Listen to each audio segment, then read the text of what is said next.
find it a challenge when you eat out or try to order takeout in a restaurant when you are sugar and flour free? If you're watching this for the first time, welcome to Monday's Message. And my name is Sippy Livnet. I'm a registered nurse and a certified food addiction counselor. And I'm going to give you some pearls from the Sugar Free Recovery Program, my program, where I teach people how to live sugar free. If it is from the initial detoxing from sugar and flour and going through withdrawal and what have you, to people who just want to making this really a life change and a way of life. We live today in a food environment that is really against healthy eating. Anybody who wants to eat healthy, be them addicted to sugar or not, really has to swim against the tide. But for people who have a problem with sugary, starchy, ultra-processed foods, eating out in restaurants, the overstimulation and the decisions that need to be made, so many food decisions that need to be made on the spot, can really be challenging. Sometimes it can really drain our inner energy, and it can cause us sometimes to make decisions that we're not so happy with before. So I'm going to give you a few tips how to prevent that from happening and what to do when you go to a restaurant. First of all, before you go to the restaurant, look up the menu online and make sure that there are dishes there that you can order. Now, if you're like me and my clients,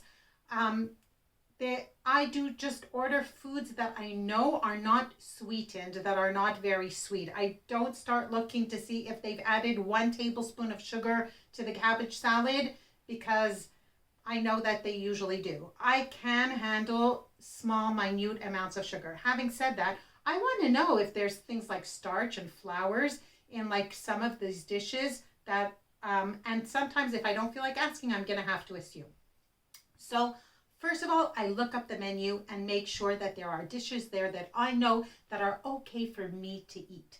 The second thing that I do is when I go there, I do always make sure to ask that this dish is not sweet.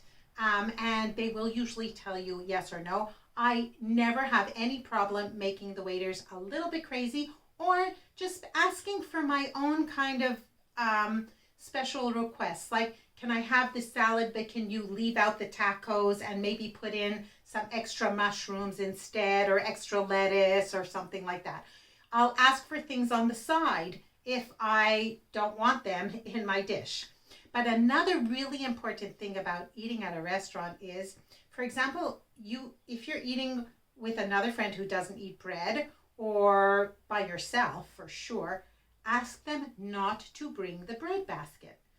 Don't let them bring it, and it'll sit in front of your nose their whole meal, and then because you want to take it home for your family, for example.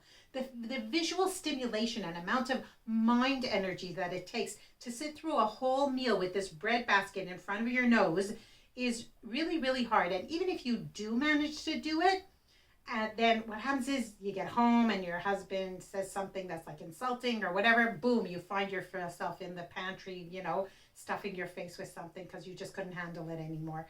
So we have to make sure when we do go into situations, and this is why I talked about takeout, it's the same thing. If you order a salad, a takeout salad, tell them to leave the bread out. Don't take the bread and save it for somebody in your family. They don't know it's there. They won't care that they didn't get it. What they don't know, they don't know. But you having it in your car all day or having to carry it around, that's asking from yourself to spend a lot of energy just negating that stimulation, the smell, the sight. So don't waste your energy when you don't have to. We have to waste it on these stimulations enough when we really, really don't have a choice. So if you have a choice, do. If you are eating with friends and there is a bread basket on the table, it does not have to be right in front of you. It can be at the other end of the table. Just ask your friend very nicely to put it next to them. I would say the same things with things that you do not want. Don't ask for it on the side and then leave it there. If you don't want it in your dish, tell them not to put it in.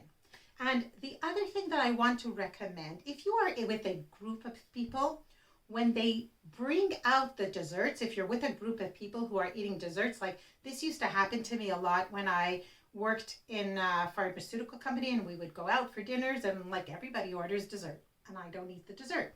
This is the time when I would like get up from the table and go to the washroom, and I would come back, but when I came back, I would pull my chair a little further away from the table so that I was not within arm's reach of the table.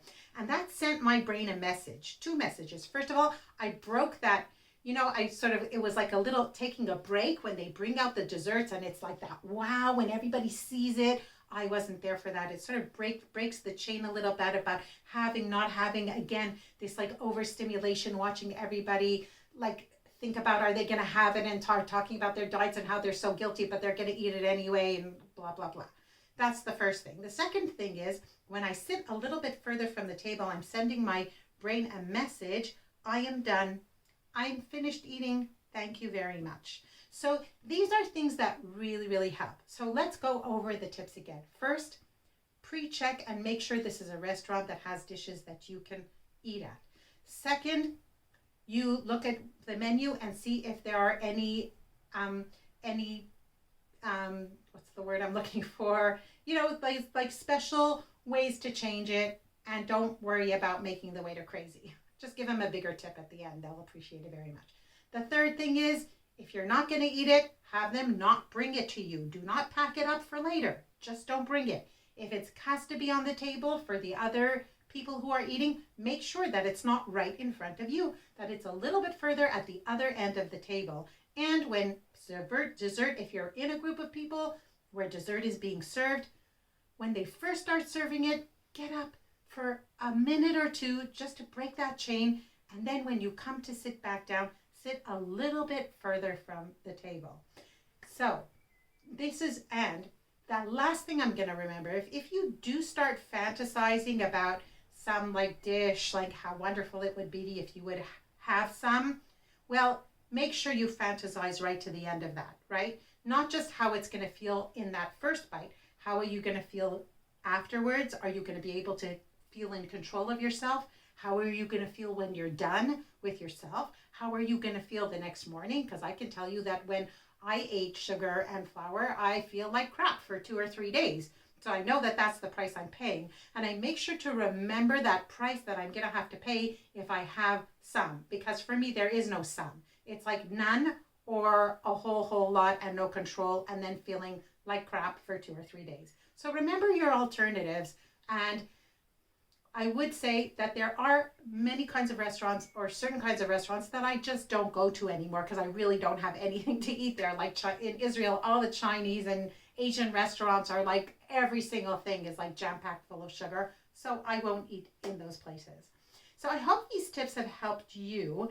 And if they did, please like this video, comment, because then more people will see it. And don't forget to sign up to my newsletter in the link in the comments section below. Bye-bye.